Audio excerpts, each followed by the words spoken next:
সরকারি খাস জমি ও দলিলের ভিতরে বড় কোনো ভুল থাকলেও এখন নামজারি আবেদন আর বাতিল হচ্ছে না। আপনি নামজারির জন্য আবেদন করলেই শুধুমাত্র যে ব্যক্তি মালিকানাধীন জমি অনুযায়ী আপনি নামজারি আবেদন করতে পারবেন। বিষয়টি এখন আর এই পর্যায়ে সীমাবদ্ধ না রেখে আপনার জমির ভিতরে যদি খাস জমি থাকে, পরিত্যক্ত সম্পত্তি থাকে বা সরকারের যে কোনো সংস্থার জমিও যদি থাকে, এছাড়া দলিলের ভিতরে যদি বড় আকারে কোনো ভুলও থাকে, তাহলেও আপনি এখন চাইলে আপনার দলিল নামজারি করে নিতে পারবেন। এক্ষেত্রে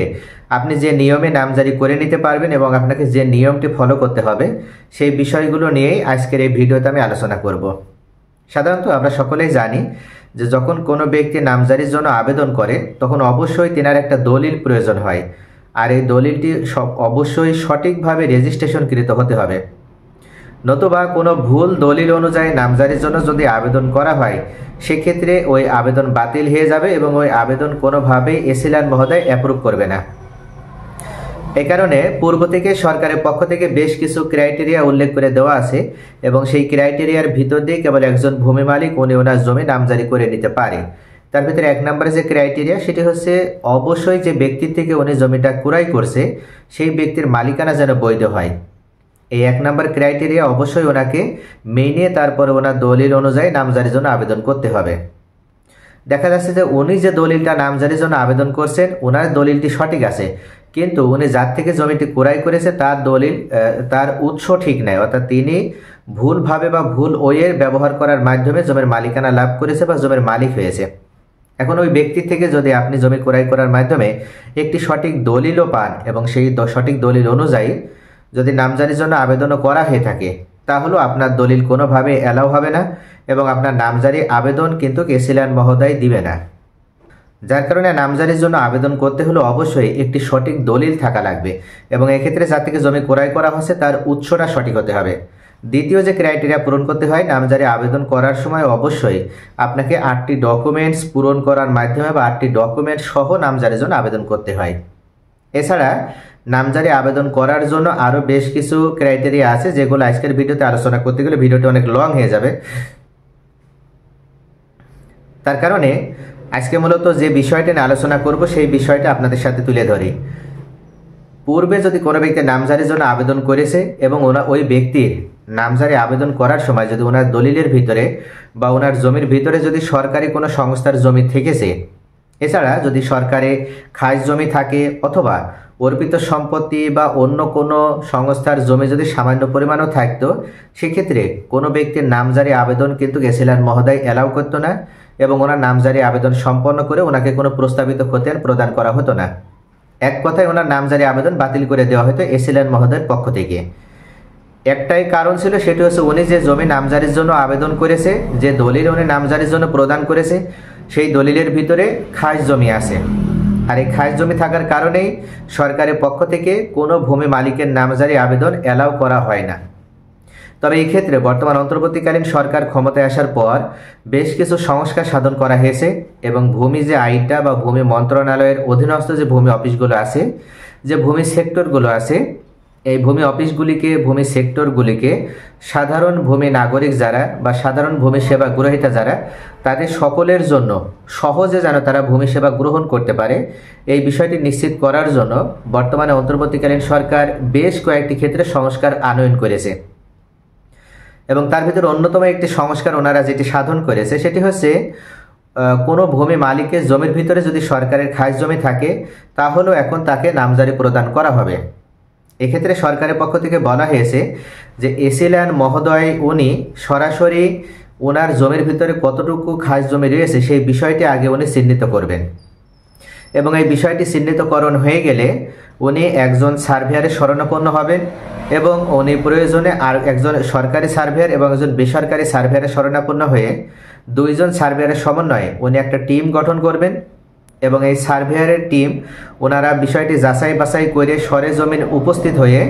যে ব্যক্তি নামজারির জন্য আবেদন করেছে ওই ব্যক্তির দলিলের ভিতরে যতটুকু জমি খাস জমি রয়েছে সেই খাস জমিটা কতটুকু পরিমাণ সেটা আগে চিহ্নিত করবে। দ্বিতীয় পর্যায়ে এই খাস জমি চিহ্নিতকরণের পর ওই সার্ভেয়ার বিরুদ্ধে ওনারা সরেজমিন উপস্থিত হয়ে ওই ব্যক্তির জমিটা সেটা কোন দিকে, অর্থাৎ ওনার ব্যক্তি মালিকানাধীন জমি কোন সাইডে হবে এবং খাস জমি বা সরকারি যে সংস্থার জমি সেইটা কোন সাইডে হবে এই বিষয়ের উপরে একটি ম্যাপ অর্থাৎ সরেজমিনে তদন্ত করার মাধ্যমে একটি হাত নকশা প্রণয়ন করার দায়িত্ব থাকবে এই সার্ভেয়ার বৃন্দের। যেনারা এসএলআর মহোদয়ের নির্দেশে কাজ করবে, এই সার্ভেয়ার সরাসরি সরেজমিনে উপস্থিত হয়ে ব্যক্তি মালিকের উপস্থিতিতে এবং এলাকার আরও অন্যান্য ভূমি মালিক যারা আছে চৌহদ্দির ভিতরে তাদের উপস্থিতির আলোকে এবং সিএস রেকর্ড থেকে এসএ রেকর্ড প্রত্যেকটা রেকর্ড যাচাই বাছাই করার মাধ্যমে বা আপনার পেন্টাগ্রাফ করার মাধ্যমে পূর্বে রেকর্ডের সাথে বর্তমান রেকর্ড বা বর্তমান রেকর্ডীয় যে ম্যাপ সেই ম্যাপগুলো কম্পেয়ার করণের মাধ্যমে ওনার খাস জমি যে সাইডে আছে সেই খাস জমিটা আলাদাভাবে চিহ্নিতকরণ করা হবে এবং ওনার ব্যক্তি মালিকানাধীন যে জমিটা যে সাইডে আছে ওনার সেই ব্যক্তি মালিকানাধীন জমিটা আলাদাভাবে চিহ্নিতকরণ করা হবে এবং এইভাবে ওনাকে একটি হাত নকশা প্রদান করা হবে। আর এই হাত নকশাটা করা হবে 3 কপি, 1 কপি ভূমি মালিকের হাতে প্রদান করা হবে এবং আরেক কপি এসিল্যান্ডের কাছে প্রদান করা হবে এবং আরেক কপি কেন্দ্রীয় ভূমি অফিস তেজগাঁও ভূমি অফিসে সংরক্ষণ করা হবে। তো এইভাবে মূলত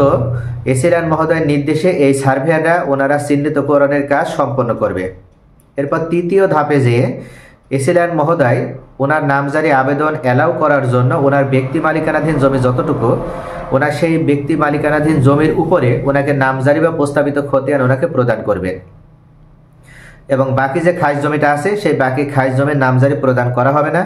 খাস জমিটা আলাদাভাবে চিহ্নিত করে ওনার ভিতরেই থাকবে, উনি সেই জমি ভোগ দখল করতে পারবে, চাষাবাদ করতে পারবে, ওনার প্রয়োজনে উনি ব্যবহার করতে পারবে, তবে ওই জমি উনি বিক্রয় করতে পারবে না, হস্তান্তর করতে পারবে না। এবং এক্ষেত্রে সরকার যদি মনে করে, সরকারের পক্ষ থেকে জেলা প্রশাসকের নির্দেশে যদি কখনো মনে হয় যে জমিটা সরকার অধিগ্রহণ করে সরকার নিজেরা ব্যবহারের জন্য জমিটা গ্রহণ করবে, সেক্ষেত্রে ওনারা যে চাইলে যে কোনো সময় ওই খাস জমি গ্রহণ করতে পারবে। তবে যতক্ষণ পর্যন্ত গ্রহণ না করবে ততক্ষণ পর্যন্ত ওই জমি ব্যক্তি মালিক হিসেবে যার আন্ডারে রয়েছে উনি ওই জমি ভোগ দখলের অধিকার ভোগ করবে এবং উনি ভোগ দখল করতে থাকবে। চতুর্থ পর্যায়ে ওনার নামজারি আবেদন সম্পন্ন করে দেওয়ার পর ওনার একটি নামজারি বা প্রস্তাবিত খতিয়ান প্রদান করা হবে। উনি সেই প্রস্তাবিত খতিয়ান নিয়ে যাওয়ার মাধ্যমে ওনার নিকটস্থ বা ওনার এলাকার যে ভূমি অফিস সেই ভূমি অফিসে জমা দেওয়ার মাধ্যমে উনি ওই জমির একটা হোল্ডিং খুলে উনি খাজনা প্রদান করতে থাকবেন এবং এক্ষেত্রে ওনার খাজনা গ্রহণের ক্ষেত্রে কোনো ধরনের বাধা আর থাকবে না এবং কোনো ভূমি অফিসই ওনারকে নতুন করে কোনো ধরনের বাধা আপত্তি করতে পারবে না,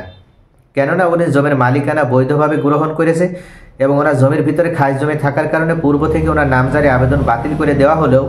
বর্তমানে অন্তর্বর্তীকালীন সরকারের পক্ষ থেকে যেহেতু ওনার নামজারি আবেদন অ্যালাউ করা হচ্ছে